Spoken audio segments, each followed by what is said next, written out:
Ne répondent pas, je ne sais pas pourquoi. Bonjour à tous, chers amis. Nous sommes l'avant-veille de Rosh Chodesh Adar, le mois le plus joyeux, le mois que tout s'est transformé. Et c'est sûr que si Dieu veut, tout va se transformer de manière positive pour tout le peuple juif en parfaite santé. Aujourd'hui, on va parler le deuxième cours, la suite des lois de Moukhtse. Moukhtse, comme on l'a expliqué longuement la semaine dernière, on peut voir sur l'application eTorah, E-T-O-R-A sur Google et Apple. On a parlé sur le fait qu'il y a certains objets qu'on ne peut pas déplacer Shabbat et on a donné toutes les grandes lignes. Les grandes lignes qu'on va aujourd'hui continuer à détailler. La semaine dernière, on a vu dans le premier chapitre qui était tous ces ustensiles qu'on appelle Kli Shemlachto Le'eter, qui sont des ustensiles et des choses qu'on pourrait éventuellement bouger et ils sont permis de pouvoir les déplacer, etc. Aujourd'hui, on va voir la suite avec des ustensiles ou des objets que, littéralement parlant, ce n'est pas des objets qu'on devrait ou qu'on pourrait déplacer pendant Shabbat. Et néanmoins, on va voir quelles sont les manières avec lesquelles on pourrait peut-être les déplacer. On a posé la semaine dernière la question par rapport à un maillot de bain.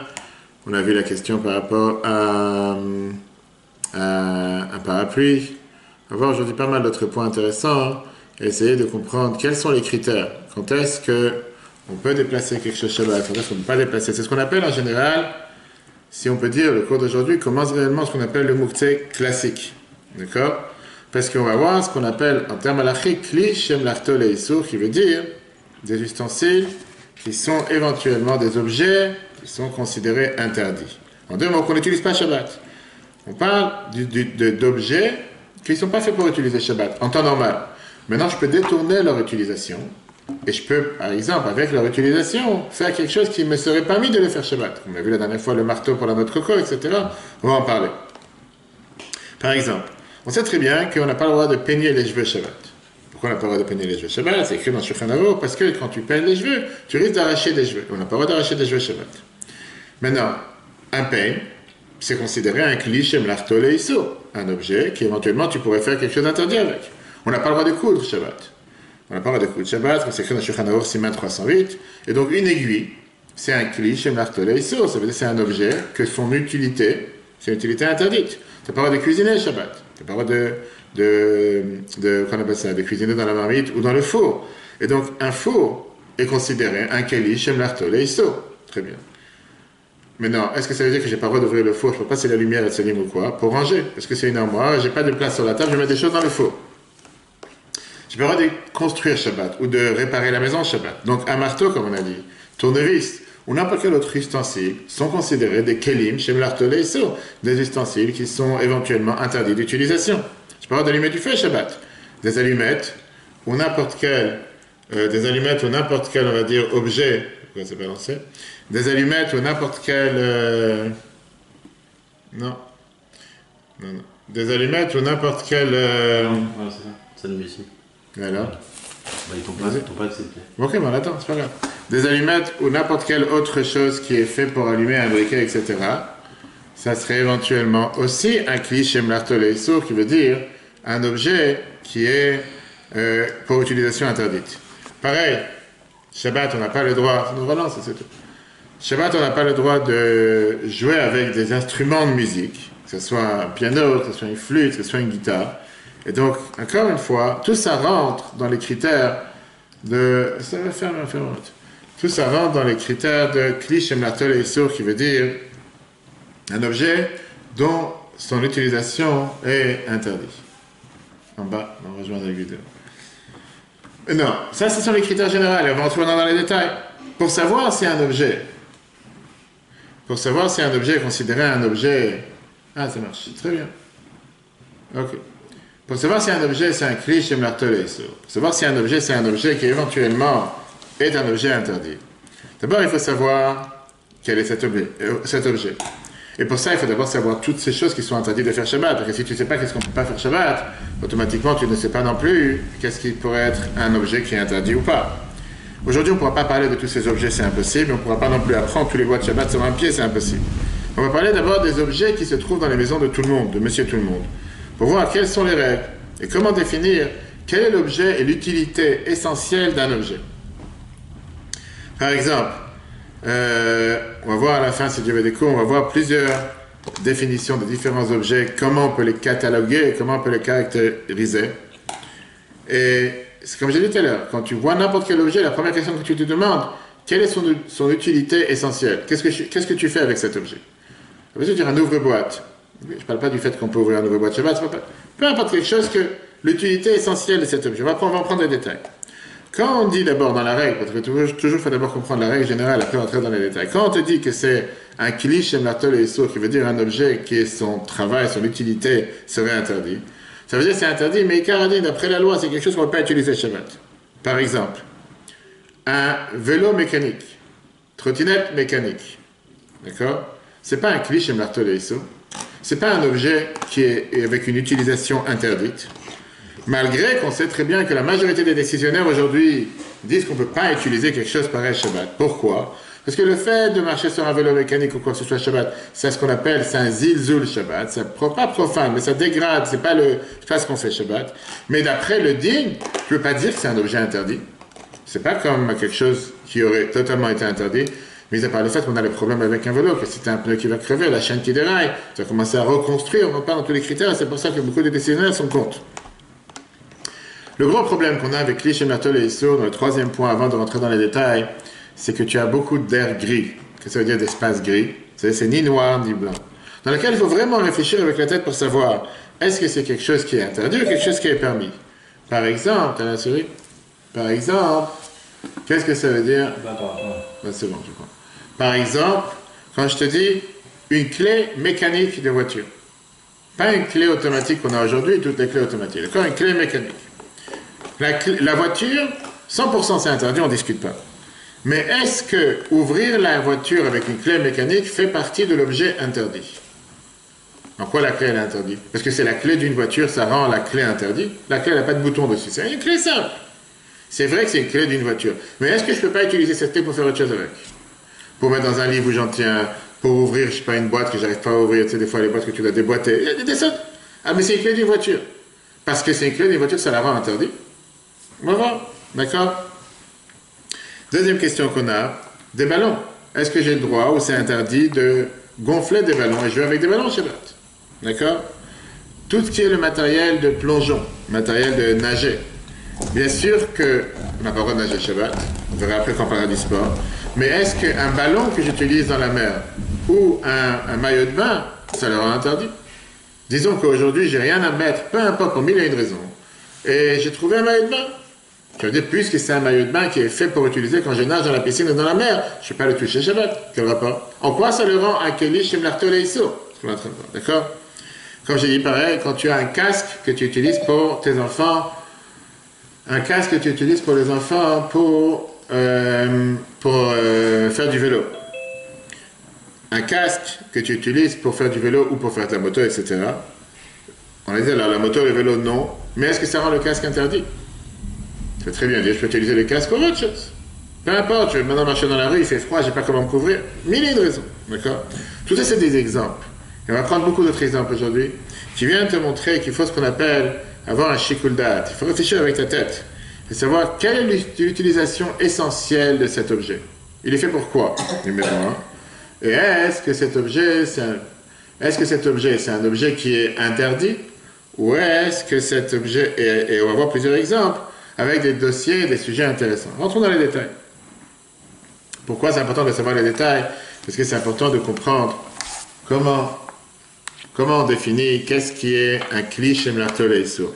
Comme je t'ai dit tout à l'heure, quand tu parles d'un parapluie, avant d'entrer d'abord, pour comprendre comment on peut générer, comment on peut comprendre, tout d'abord regardons le fait des kelim, des ustensiles. Que la seule raison pourquoi on ne les utilise pas Shabbat, c'est parce que c'est une khumra. En deux mots, on a décidé d'être rigoureux de ne pas les utiliser. Mais ce n'est pas que Meikar Adin, d'après la loi, c'est des choses qu'on ne utilise pas. Ils ne sont pas considérés Kelim Shem L'artol et Issour. La source, d'abord, c'est dans le Levouche. Le Levouche est écrit qu'un balai, c'est un Kelim Shem L'artol et Issour. Même si on n'a pas l'habitude, à l'époque, je ne parle pas d'aujourd'hui, de balayer le parterre Shabbat, même quand il était carrelé au parquet. Pourquoi? Parce qu'à l'époque, on avait peur de peut-être égaliser des trous, ce qui n'est pas le cas aujourd'hui dans une maison normale, parce que je ne pense pas que quelqu'un ait des trous dans son parterre. Encore une fois, ça c'était une khumra. Ce qui ne veut pas dire que déplacer un balai, ça le rend interdit. Le balai en soi n'est pas quelque chose d'interdit. Par ça, on va prendre d'autres kelim, d'autres ustensiles, comme nous dit que le Rama, il écrit Kli Shemerto Leiter. Par exemple, le Rama, il écrit dans Shulchan Aruch, quand il te parle dans le Siman 302, qu'il y en a qui disent qu'on n'a pas le droit de secouer un habit de la poussière. Par exemple, tu t'as frotté un mur de peinture et tu as plein de blanc sur le manteau. Si tu fais attention, de peur que ça rentre dans la mlacha de Melaben, de blanchir, en deux mots, de nettoyer un habit. Les Ashkenazes font attention à ça. Mais puisqu'il ne te dit pas que c'est interdit, c'est pour ça qu'il dit c'est important de connaître le langage de Shulchan Aruch. Shulchan Aruch te dit Tov la chouche, c'est bien de craindre. Des fois on te dit Tov la achmir, c'est bien d'être rigoureux. Tu n'as pas dit ça à saut. Et donc tu as toute une panoplie, un éventail de pouvoir mettre le baromètre où tu as envie. Automatiquement. Même pour les Ashkenazes, une brosse pour les habits n'est pas un objet qui est interdit. Bien sûr, tu n'as pas le droit d'arracher des poils d'un habit en laine. Aujourd'hui, tu as tout ça, bref, parce que tu as. Mais ça ne rend pas l'objet un objet interdit. On sait qu'on n'a pas le droit, par exemple, de se laver les dents Shabbat avec une brosse et un dentifrice à pâte dure, pas à pâte molle, on dirait qu'on parle du fromage. Pourquoi? Parce qu'on te dit qu'il y a ce qu'on appelle le travail de mémaré. Pour ça que Shabbat, on utilise beaucoup plus les bains de bouche, etc., ou les dentifrices liquides.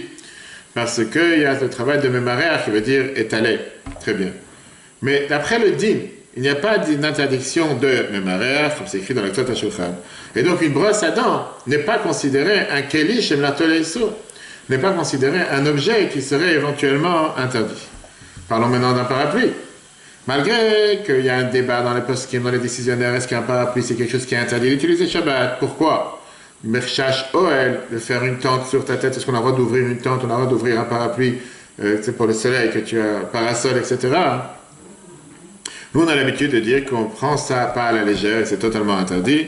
Et donc, on le considère un cliché, c'est un objet interdit. Tu n'as rien à faire avec ça Shabbat. Mais c'est pas le fait qu'on a peur que ça va se casser avec le vent, tu vas le voir tromper, je ne rentre pas dans les détails pourquoi et comment. Mais par contre, tu peux très bien l'utiliser comme un bâton pour marcher. Comme tu as certaines personnes âgées qui n'ont pas de canne ou quoi que ce soit et ils utilisent un parapluie pour s'appuyer. En deux mots, c'est peut-être un objet que sur son utilisation principale, tu ne peux pas l'utiliser Shabbat, mais tu peux l'utiliser pour une autre chose. Ou je sais pas, si tu as quelque chose qui est perché en haut dans une armoire et tu as envie de prendre le parapluie pour le faire descendre avec un carton ou quoi que ce soit. Et de là, tu peux voir avec tout ce qui est, par exemple, des choses qui font du bruit, ou un gag qu'on va mettre à Purim.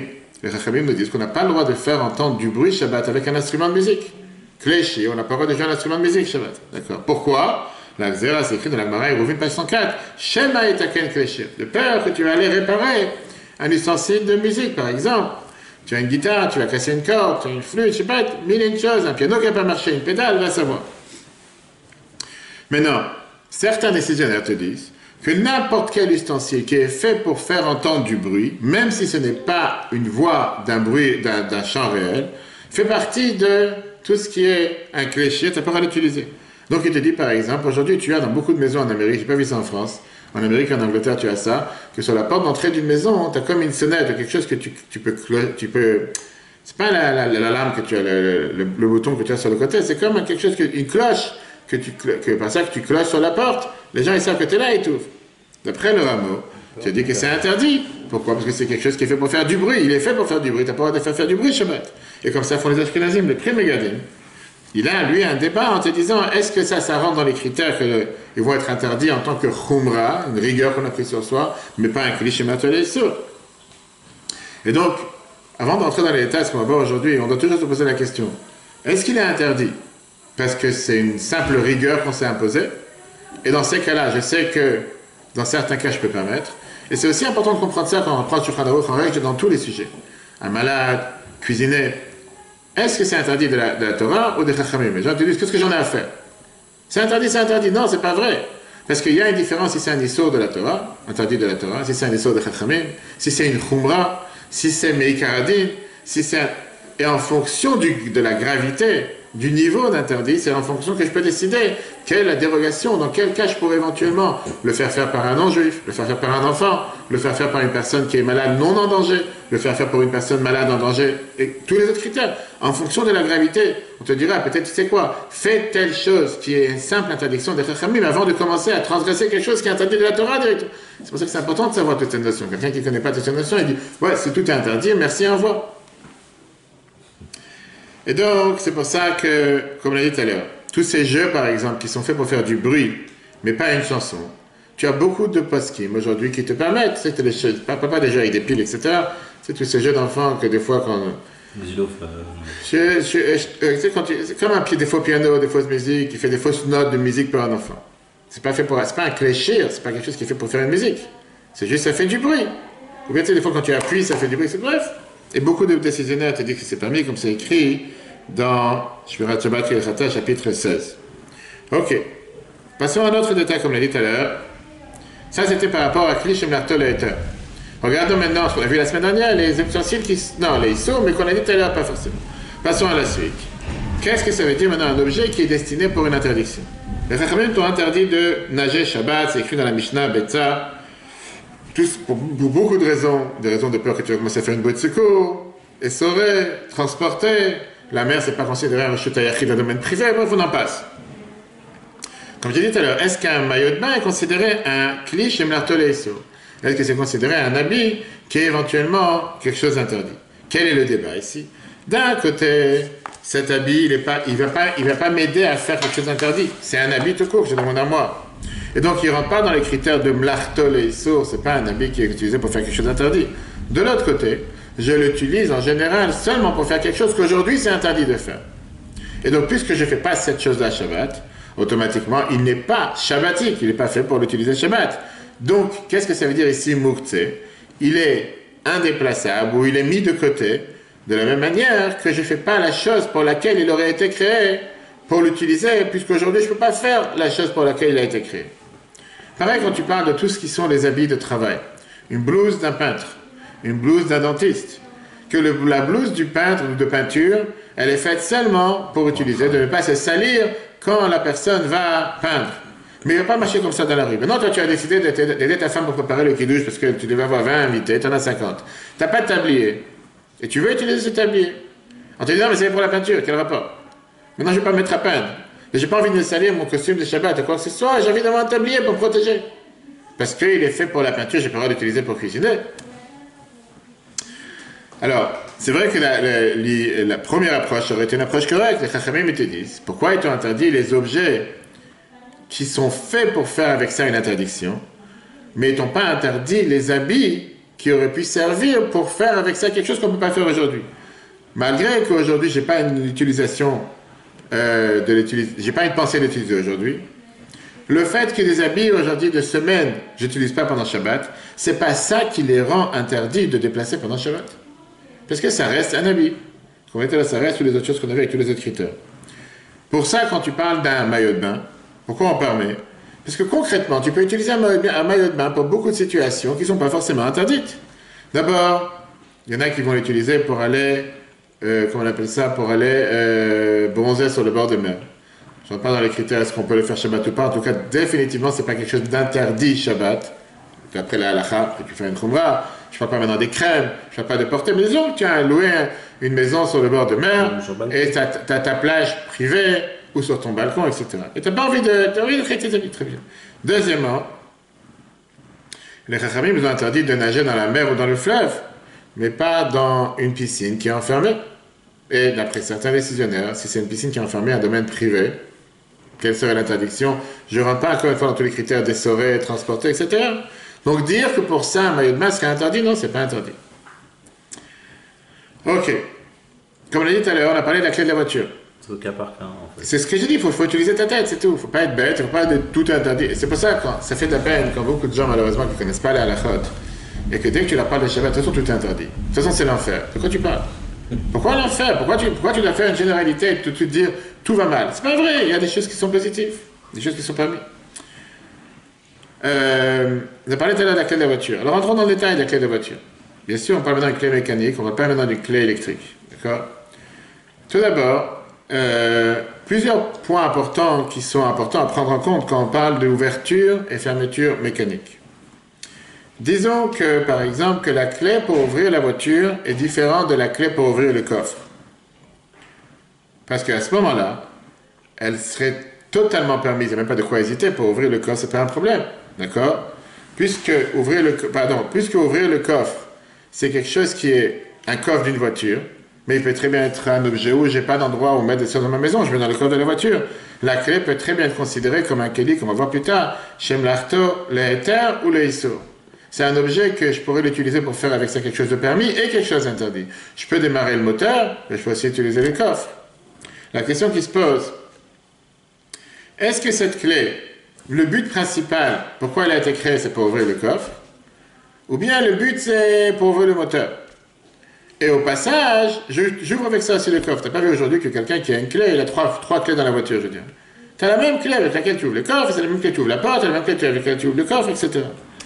Et donc, est-ce que pour autant, la clé devient un objet chez Mlartol et Issur? Puisque cette clé, elle n'est pas faite pour ouvrir le coffre, elle est faite pour ouvrir le moteur. Et puisque tu ouvres le moteur avec ça, tu peux aussi ouvrir le coffre. Puisque le coffre, il n'y a rien d'interdit en ouvrant un coffre Shabbat. Et encore une fois, je n'entre pas dans les détails, quand on ouvre un coffre, tu allumes les lumières. C'est un autre point. Mais disons qu'il n'y a pas tout ça en Règle générale maintenant, ça. Aujourd'hui, parce que tu avais des voitures à l'époque, on parle il y a 50 ans, que c'était pas comme ça. Très bien. Donc, et donc, qu'est-ce que je disais? Donc, le fait que ça ouvre le coffre, disons qu'il n'y a pas de lumière, tu as éteint les lumières avant Shabbat, peu importe, mille et une choses, comme quoi il n'y aurait pas de problème. Le Shulchan Aruch, il vient et te dit, dans le Shulchan Aruch, Siman, Ksot HaShulchan Chelek Zayin, il vient te dire la chose suivante. Une échelle, une grande échelle, que tu peux avec ça marcher sur le toit. Tu n'as pas le droit de déplacer le jour de Shabbat. Pourquoi? Parce que le travail de pouvoir égaliser le toit ou rendre les carreaux droits sur le toit, etc., c'est interdit Shabbat. Cette échelle qui est faite pour le toit, elle n'est pas faite pour faire autre chose. C'est des échelles spéciales, tu ne peux pas glisser, etc. Puisque c'est un moyen de monter sur le toit, de grimper sur le toit avec cette échelle, est considéré comme un cliché Mlartol et Issur. Son seul but n'est pas pour montrer dans ta bibliothèque, pour aller chercher un livre que c'est un 5e rangée de ton armoire. Non, pour ça, tu as une autre échelle. Cette échelle est faite pour monter sur le toit et pour ne pas tomber du toit, etc. D'accord? D'après ça, dans Shmirat Shabbat Kelechatam, dans le chapitre 20, il dit pareil, est-ce qu'un bottin de numéro de téléphone, ce qui existait, Père à l'oram, comme on dit, il y a 20-30 ans, que les gens regardaient quand on a les bottins jeunes, je me rappelle qu'on on recevait des fois à la maison, tu as les nouveaux 3-4 gros livres, et on utilise toujours pour marcher dessus, pour monter, c'est intéressant. Bref, ça justement, est-ce que ça serait un cliché Mlartol et Issur, qui veut dire un objet à utilisation interdite? Pourquoi? Parce que le seul but du bottin, pourquoi il a été créé, c'est pour chercher un numéro de téléphone. Et donc, ça fait faire quelque chose d'interdit. Ou bien, il y a des manières de pouvoir l'utiliser très simple, le mettre sous un coussin, le mettre sous une chaise pour un enfant, pour élever un enfant, ou bien chercher dessus une adresse. Je dois aller voir tel juif qui est revenu d'hôpital ou maman qui a accouché. J'ai pas son adresse, et grâce au bottin Shabbat, je vais pouvoir se connaître son adresse et aller la voir Shabbat. Pourquoi tu dis tout d'un coup que c'est quelque chose qui est interdit? Et donc, pour ça, j'ai dit, d'après ça, tu peux aller très très loin. Et pour ça, les gens ils vont dire que la clé pour ouvrir une société ou la clé pour ouvrir une fabrique, ça serait aussi un cliché Mlarto, un ustensile qui est totalement interdit. Pourquoi? Parce que le seul but de la clé, c'est d'ouvrir la fabrique qui va ouvrir les moteurs. Moi, je peux très bien te dire, je vais chercher dans ma fabrique Shabbat. Pourquoi? Parce que j'ai laissé un talit là-bas, j'ai pas de talit, je dois aller chercher mon talit qui est dans la société, dans l'entreprise. Mais la réalité, c'est que dire une chose pareille, c'est une erreur, parce que le Magen Avraham sur place, dans le Siman Shinchet, Siman 308, il te dit clairement que la raison pourquoi l'échelle elle a été interdite avant Shabbat, c'est que tu ne l'as pas préparée pour Shabbat. C'est pas le fait que cette échelle, elle sert seulement à pouvoir utiliser pour préparer le toit. Mais c'est le fait que c'est une échelle qui n'est pas faite pour entrer dans la maison. En deux mots, puisqu'on parle d'une échelle comme je vais rabattre, on monte sur le toit pour le mikvé, pour l'eau, etc. Tu sais, les échelles à 3, ça pèse lourd. C'est pas avec ça, cette échelle, tu vas aller chercher quelque chose que tu as dans la maison. Et puisqu'en règle générale, elle est fixée au mur, et elle n'est pas quelque chose de transportable, donc c'est considéré comme n'importe quel objet fixe, qu'on n'a pas le droit de le déplacer, même même quand tu as besoin de la place ou tu as besoin de l'échelle lui-même. Et donc, d'après ça, il n'y aurait aucune raison de vouloir interdire un ustensile que lui-même en soi ne sert pas pour quelque chose d'interdit. Il est seulement un moyen qu'à travers lui, je pourrais éventuellement faire quelque chose d'interdit. Et donc la clé de la voiture n'est pas un clé chez Mlartol et Issur. Encore une fois, une clé mécanique n'est pas un objet qui est un objet pour utilisation interdite, parce qu'il ne sert pas que pour ça. Maintenant, il y a encore un point important. La voiture en soi, c'est sûr que c'est un clé chez Mlartol et Issur.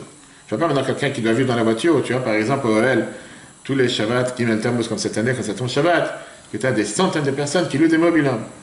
Parce qu'il n'y a pas où dormir, etc., où il n'y a pas d'hôtel à côté, et tu as tout un parking avec des dizaines et des dizaines de mobil-homes qui louent pour les 3 jours, ça coûte beaucoup moins cher qu'une chambre d'hôtel, c'est proche, c'est ta maison. Tu ne dois pas rentrer dans une voiture Shabbat. Il y a des manières comment tu peux utiliser, c'est ta maison, c'est pas quelque chose. Donc c'est sûr que quand on te parle d'une voiture normale, une voiture c'est un cliché marteau et sourd, et tu n'as pas le droit de déplacer une voiture Shabbat, même une partie de la voiture tu n'as pas le droit de déplacer Shabbat, donc une porte, tu n'as pas le droit de déplacer Shabbat non plus. Déplacer ça veut dire ouvrir et fermer, la même chose. Et donc la clé qui est faite pour ouvrir la porte, a priori ça serait un cliché marteau et sourd, parce que ça s'appelle déplacer quelque chose de moukse. La porte en soi, elle est moukse. Quel est le but d'ouvrir une porte de voiture Shabbat? Pas maintenant si tu vis dedans ou pas. Mais puisque tu aurais le droit de pouvoir ouvrir la porte de Tzorer Goufo parce que tu as besoin de la porte en soi, pas par rapport à tu as besoin de la place, c'est par rapport à la porte. À ce moment-là, on ne peut pas dire que la clé, c'est un objet chez Mlartol et Issou. On ne peut pas dire que la clé, ça serait un objet qui est définitivement pour quelque chose d'interdit. Maintenant, bien sûr, comme j'ai dit tout à l'heure, si tu n'as pas fait en place, c'est ce qu'on fait dans les mobiliers en général, de couper la lumière avant Shabbat, alors tu de t'assurer que quand tu ouvres la porte, la lumière ne s'allume pas. À ce moment-là, ouvrir la porte Shabbat, c'est 100% une action interdite. C'est pas que tu peux éventuellement l'ouvrir pour faire autre chose avec, je sais pas, pour, comment on appelle ça, pour faire de l'ombre ou pour faire un périmètre, c'est enfermé, je sais pas pourquoi tu veux l'utiliser. Peu importe si tu vas voyager ou pas. Dans ce cas-là, si jamais tu n'as pas enlevé le contact, ou tu n'as pas enlevé les lumières, ou tu n'as pas fermé les lumières avant Shabbat, la clé devient un objet interdit. Parce qu'il n'y a rien qui te permet d'ouvrir Shabbat. Tu ne peux pas dire je vais ouvrir la porte, tu n'as pas le droit d'ouvrir la porte Shabbat. Parce qu'il y a les lumières qui sont allumées. Donc cette clé devient un objet, quelque chose d'interdit. Après on verra comment et quand on peut utiliser un objet qui est éventuellement quelque chose d'interdit, même pendant Shabbat. Mais pour l'instant c'est un objet interdit.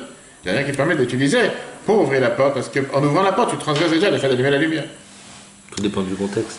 Tout dépend du contexte, c'est surtout est-ce que tu as pensé ou pas, exactement. Si oui, et du but, voilà. Si on a retiré la lumière, on va voir. Passons à un autre détail intéressant, c'est un autre détail intéressant, comme je dis, un autre détail intéressant qui est très très commenté aujourd'hui avec beaucoup de décisionnaires, beaucoup de raisons à l'Afrique, avec toutes ces lingettes qu'on utilise aujourd'hui, qui sont très courants, des centaines de types de lingettes. Ce sont les lingettes pour le parterre, pour nettoyer, parce que tu n'as pas envie de faire comme ça avec un seau d'eau et avec une serpillière, tu as des lingettes qui nettoient rapidement, des lingettes pour la table, des lingettes pour les bébés, des lingettes pour n'importe quelle chose aujourd'hui, des lingettes désinfectants, des lingettes pour les lunettes, et j'en passe. Aujourd'hui, on vit dans un monde de lingettes, tu peux faire un business que des lingettes, tu as des rayons entiers de lingettes, différents types, différentes. Est-ce que ce sont des lingettes qui absorbent? Est-ce que ce sont des lingettes qui essorent? Est-ce que c'est des lingettes où il y a du liquide qui sort quand tu appuies? Est-ce que c'est un lingette sans liquide? Est-ce que l'étiquette qu'il y a dessus, tu peux décoller Shabbat? Est-ce que quand tu ouvres le paquet, tu déchires des lettres ou tu ne déchires pas des lettres? Et c'est là que quand tu commences à rentrer dans ces détails-là, les gens disent laisse-moi tranquille, laisse-moi tranquille. La meilleure des choses que tu peux faire Shabbat, c'est rester au lit 24 heures, tu fais rien, même avec ça, tu fais des bêtises. Parce que tu dois prier, etc. D'accord? La question est la suivante. Est-ce qu'une lingette, je rentre dans ces détails intéressants, est-ce qu'une lingette c'est considéré un objet permis ou un objet interdit? Pourquoi? C'est d'abord la question qu'il faut se poser. Est-ce qu'on peut les utiliser Shabbat? Je vais voir Shabbat Kehilchata, le volume 14, chapitre 14 étudie la chose suivante. Tu as le droit d'utiliser pour nettoyer un enfant, nettoyer la figure, nettoyer les mains avec des lingettes mouillées, à condition que tu ne vas pas essorer la lingette, tu ne vas pas faire sortir un liquide. Et aussi, comme on sait qu'on n'a pas le droit d'essorer Shabbat, la mlechet tzchita, on n'a pas le droit d'essorer Shabbat, on ne peut pas maintenant de manger, puisque quand en général tu utilises ces lingettes, il n'y a pas forcément de l'eau qui sort, pour ça je dis ça dépend quel type de lingette. En règle générale, le liquide qu'il y a dans les lingettes, il ne sort pas quand tu utilises tes lingettes. Automatiquement, on peut permettre, et le Shmirat Shabbat Kehilchata te dit clairement qu'on permet d'utiliser ces lingettes Shabbat sans problème. Et si ça sort? Et si ça sort, je vais arriver, on rentre dans le critère de ce qu'on appelle davar chez Enomit Kaven, qui n'est pas psygréché, qui veut dire, c'est pas quelque chose qui était intentionné. J'ai pas cherché. Bien sûr, comme je te dis, maintenant tu as 2 paquets de lingettes, c'est à toi de choisir. Il y a des lingettes clairement qu'à peine tu les touches, il y a de l'eau qui sort. Ces lingettes, tu ne peux pas utiliser. Clairement, tu ne peux pas utiliser Shabbat. Parce que tu sais clairement que c'est fait pour restaurer, c'est fait pour avoir un liquide sur la table.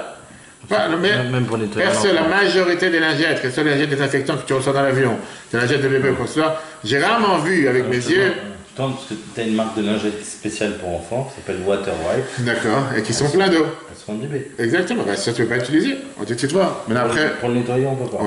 Mais encore une fois, c'est pas que tu n'as que ça. Maintenant, imagine-toi si tu n'as que ça. Et on ne parle pas maintenant d'un enfant s'il rentre dans les critères d'un malade qui n'est pas en danger. On n'est pas rentré dans tout ça. D'accord? Maintenant, la question est la suivante. La question, elle est d'une autre halakha qu'on a dans les lois de Kippour. Pourquoi? Dans les lois de Kippour, dans Shulchan Aruch Siman 613, c'est écrit tu as le droit, par exemple, de mettre une serviette dans l'eau la veille de Kippour, et tu la sors de l'eau avant Kippour, et avec cette serviette qui était pleine d'eau, ou on va dire cette lingette qui était pleine d'eau, tu peux, avec ça, te laver la figure, les mains, on sait qu'on ne prend pas de douche Kippour, te laver la figure, les mains, les pieds pour se refroidir, même si tu ne fais pas ça parce que tu veux enlever la saleté, mais pour avoir un plaisir, c'est permis d'après la loi. Pourquoi? Parce qu'elle est en règle générale plus avec tant d'eau comme elle était quand tu l'avais trempée dans l'eau au départ, elle a déjà séché. Néanmoins, on te dit il faut être mahmir, il vaut mieux être rigoureux. Pourquoi? Parce que si jamais ça serait une serviette qui est pleine d'eau, parce que tu l'as trempée dans l'eau avant qu'il faut, là tu vas transgresser l'interdiction de srita de essoré. Et donc on est mahmir, on est rigoureux. Même quand elle est déjà séchée de l'eau qu'il y avait dessus la veille de Kippour, de peur qu'elle ait encore plein d'eau et que tu vas essorer. Et la question qui se demande, pourquoi on ne dirait pas dans une serviette qui n'est pas séchée, qu'il n'y a pas l'interdiction de srita, qu'il n'y a pas l'interdiction d'essorer? Pourquoi? Ça suffit avec l'humidité qu'il y a sur la serviette, et j'ai pas besoin d'avoir l'humidité qu'il y a à l'intérieur de la serviette. Et la réponse, elle est très simple. Et la réponse, elle est que puisque j'ai fait sécher cette serviette déjà avant Kippour, alors je crains que la surface ne sert plus à rien et je vais commencer à l'essorer. Alors que dans les lingettes qui sont mouillées dans le paquet en général, qui sont plus séchées, je ne vais pas m'amuser à essorer, je ne cherche rien à essorer puisque la lingette en soi elle est déjà mouillée. Et d'après ça, les lingettes sont considérées un cliché, un ustensile qui est éventuellement utilisé pour quelque chose de permis et pas pour quelque chose d'interdit. Passons à la prochaine règle. Si vraiment il y avait la montre ici, je veux pas. La prochaine règle, prochain détail intéressant, un éplucheur de légumes. Je ne parle pas d'éplucheur de légumes de mauvaise qualité que dès que tu épluches 3 pommes de terre, il s'est cassé, parce que tu rentres dans le problème que tu commences à réparer Shabbat, il n'y a pas de réseau. Ok? Mais, d'abord, avant de te poser la question, qu'est-ce qu'on peut faire avec un éplucheur de légumes, d'abord la question elle est, est-ce qu'on a le droit d'éplucher des légumes Shabbat avec un éplucheur de légumes? Et c'est la première question qu'il faut se demander. Parce qu'au final, quel est le but, quel est l'objectif, qu'est-ce que tu cherches à faire avec un éplucheur de légumes? Éplucheur de légumes.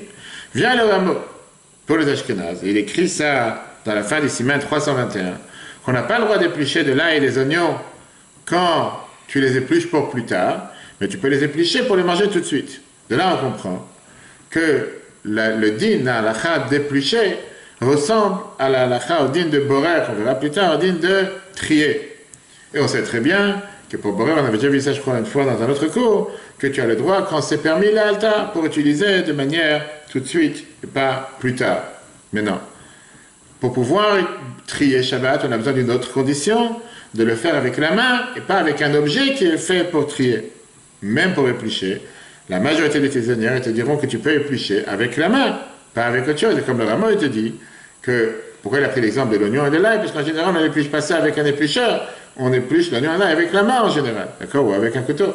Mais utiliser un éplucheur de légumes, ça, on ne pourrait pas utiliser Shabbat. Et donc, un éplucheur de légumes, c'est un cliché mlartoleiso, un objet qui est fait pour faire quelque chose d'interdit Shabbat, que tu ne peux pas l'utiliser Shabbat.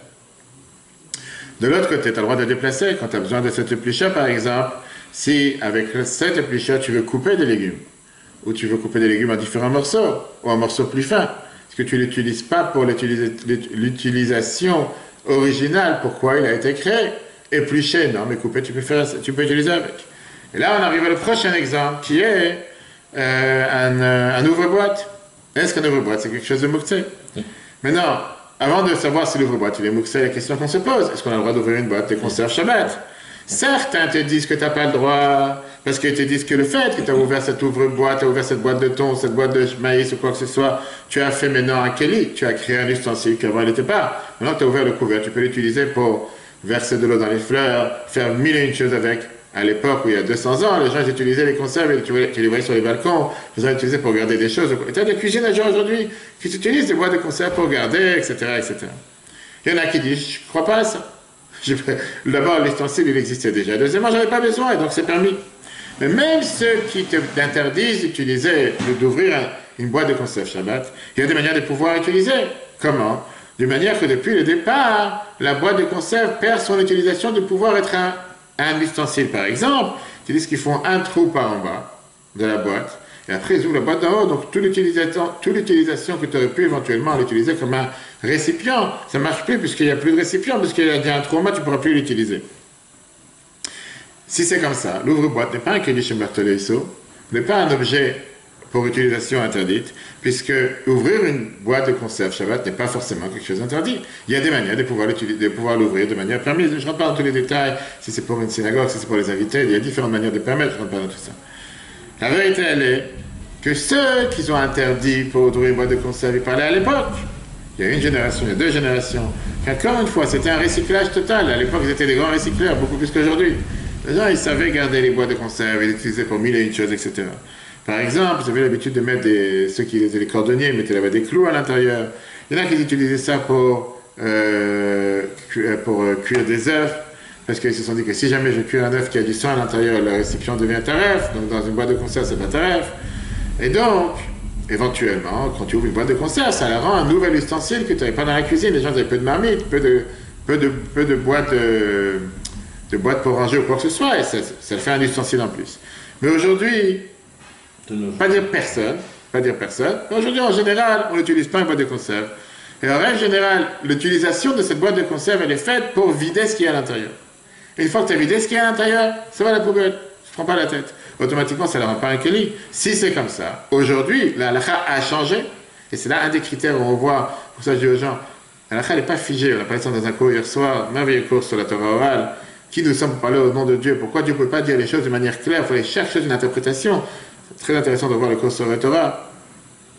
Comme quoi, toute la Torah, tu la prends sans la Torah orale, tu ne peux rien comprendre.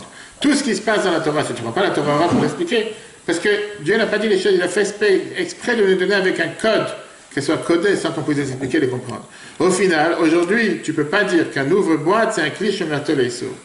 Un ouvre-boîte, aujourd'hui, c'est un ustensile qui est fait pour utilisation permise. Parce que la majorité des décisionnaires te disent que tu peux les ouvrir, et même ceux qui ont interdit, tu peux mettre dans certains cas, quand est-ce que tu pourrais éventuellement l'utiliser pour Shabbat. On va terminer avec un dernier... non, on a encore du temps. Un autre point. Dans la Chana Shulchan Aruch, par exemple, tout ce qui sont les utilisations pour laver le parterre. Un seau, une serpillère, une serviette, des épongeurs, je pense qu'on appelle ça, je ne sais pas seulement des balais, c'est des balais avec éponge que tu peux essorer, etc. Est-ce que ça reste mouxé? La halakha dans Shulchan Aruch, c'est 337. Tu dis qu'on n'a pas le droit de laver le parterre Shabbat, comme tu laves dans la semaine. Pourquoi? Comme on l'a dit tout à l'heure, à l'époque, la crainte était de pouvoir égaliser les trous. Parce que de peur que quand tu vas commencer à laver le parterre, tu vas terminer la construction de la maison, que tu vas remplir les trous de la maison. Et dans cette zéra, dans ce décret, les Chachamim n'ont pas débattu. Ils ont interdit, même quand tu as un parterre carrelé, de peur que tu vas faire ça quand tu as un parterre qui est non carrelé. Donc laver le parterre comme tu l'avais à l'époque, non. Ça veut dire qu'il faut laisser la maison sale Shabbat, pas question. Il y a Kavod Abriot, grave Shabbat, on va rentrer dans les détails plus tard. Ça, c'est la halakha. Donc la halakha, c'était quoi? Qu'on n'a pas le droit de laver le parterre Shabbat. Donc un seau, que le seul but de ce seau, c'est pour pouvoir laver le parterre. En général, c'est ce que tu fais avec ce seau dans la semaine. Il pourrait être considéré comme un cliché martelé seau, puisque je ne peux pas laver le parterre avec ce seau Shabbat, je pourrais l'utiliser. D'accord? Et c'est pas simple, comme j'ai dit, parce qu'il y a beaucoup de manières et de façons de permettre de pouvoir laver le parterre Shabbat avec le seau. Mais je reprends dans ça maintenant, c'est pas le sujet. Certains te disent que non, le seau n'est pas mouktsé. Pourquoi? Parce que tu peux faire énormément de choses avec un seau Shabbat, qui n'est pas forcément laver le parterre. Tu peux mettre à l'envers, t'asseoir dessus, tu peux transporter des choses, si tu n'as pas de sac ou quoi que ce soit. Tu peux faire beaucoup de choses, tu n'es pas obligé de laver le parterre avec. Mais la réalité, elle est que concrètement, aujourd'hui, qui utilise un seau pour autre chose? Mais je te dis un exemple, comme dans beaucoup d'hôtels quand je vais en Israël, etc., où il n'y a pas de bassine et un keli pour se laver les mains, et qu'on évite de se laver les mains dans les toilettes, et qu'en général on se lave les mains dans la chambre, chaque fois je prends la poubelle qu'il y a dans les toilettes, c'est sous l'évier, et ça devient la bassine pour pouvoir utiliser les keli. Il ne faut pas le dire à voix haute pour pas que les hôtels entendent, mais c'est ce qu'on a l'habitude de faire en général. Pareil, tu peux prendre le seau pour faire ça. Donc c'est vrai que le seau pour l'utiliser, pour laver le parterre, non, mais pour pouvoir utiliser pour te laver les mains dans la chambre, etc., pourquoi pas? Au contraire, c'est l'utilisation de ce seau, c'est quelque chose qui est totalement interdit. Et donc, comme j'ai dit tout à l'heure, puisque aujourd'hui tu pourrais très bien dévier l'utilisation de ce seau pour quelque chose de permis, tu pourrais le considérer comme un objet qui est éventuellement permis et interdit, et donc tu pourrais le transporter. Comme j'ai dit, tout dépend comment chacun l'utilise, tout dépend qu'est-ce que chacun fait avec, et s'il est mis par terre et il dérange, tu as le droit de déplacer le tzorech pekomo, tu as le droit de déplacer par rapport à son endroit. On a vu juste une panoplie de je sais pas, quelques-unes des exemples, sur des centaines d'exemples. À la fin du cours, si à la fin, on verra combien. C'est sans fin. C'est pour ça que je dis, tu dois avoir ce qu'on appelle ton shikul da'at. Tu dois utiliser ta tête et te demander quelle est l'occupation et qu'est-ce que je fais avec. On a parlé tout à l'heure de tout ce qui sont les objets pour cuire. Tu as aujourd'hui les moules à gâteau, les moules que tu as dans le four, les plaques de four, etc. Marmite, objets qui font partie d'un kenul ou qui font partie d'un magémix pour faire des pâtes, pour faire du pain ou pour couper les légumes, etc. Je te dis que ça, c'est des kelim chez Mlartol et Issour. Pourquoi? Parce que tu n'as pas le droit de cuisiner Shabbat, ils sont faits juste pour cuisiner, etc. Même si tu les utilises comme plateau, parce que tu n'as pas d'autres plateaux pour amener des choses à manger Shabbat, ou bien tu vas les utiliser pour mettre du manger dans le frigidaire, encore une fois, le but principal de ces objets ne sont pas faits pour ça. Donc on dit c'est un cliché méthodique sur. Après on verra dans quel cas on peut trouver comment dévier leur utilisation pour les permettre. On te dit par exemple que Yom Tov, puisqu'on a le droit de cuisiner, tu as le droit de pétrir, tu as le droit de faire du pain, automatiquement tu peux les déplacer, il n'y a pas de problème de mousser dans Yom Tov avec ces ustensiles, puisqu'il n'y a pas d'interdit. Continue avec un autre point. Si maintenant ce sont des moules ou des comment on appelle ça, des moules ou bien des marmites ou des ustensiles de cuisson où il y a du manger à l'intérieur, tu n'as pas eu le temps. Ta femme elle a fait un gâteau juste avant Shabbat, elle a oublié de sortir du moule, elle n'a pas le temps, elle est sortie 10 minutes avant Shabbat, elle est restée dans le moule. D'accord, parce que c'est un moule de cuisson, je n'ai pas le droit de sortir le gâteau, je ne peux pas l'utiliser. Ça devient automatiquement un cliché mertolaïta. Ça devient un ustensile permis. Pourquoi? Parce que là, l'essentiel, c'est pas le moule, c'est le manger qui est à l'intérieur. Le moule, il est seulement secondaire par rapport à l'objet. Par exemple, une marmite, tu as de la soupe à l'intérieur. Tu vas pas dire non, c'est une marmite qui est faite pour cuire, et puisque j'ai pas le droit de cuisiner Shabbat, je ne peux pas bouger la marmite. Non, c'est une marmite de soupe. C'est une marmite de soupe, automatiquement c'est permis. C'est le chauffeur d'avoir 308. C'est là qu'il faut réfléchir avec la tête. C'est pour ça que quand quelqu'un aujourd'hui, tu demandes des questions, tout est interdit, on ne touche pas. Quel rapport? Ça dépend de l'objet, ça dépend de ce que tu es en train de faire avec. Mais on parle maintenant de la soupe qui se trouve dans la marmite, ou bien du houmous qui est resté dans le kenut qui tu as fait des légumes, tu as fait une purée, c'est resté à l'intérieur, tu peux très bien l'utiliser pour pouvoir.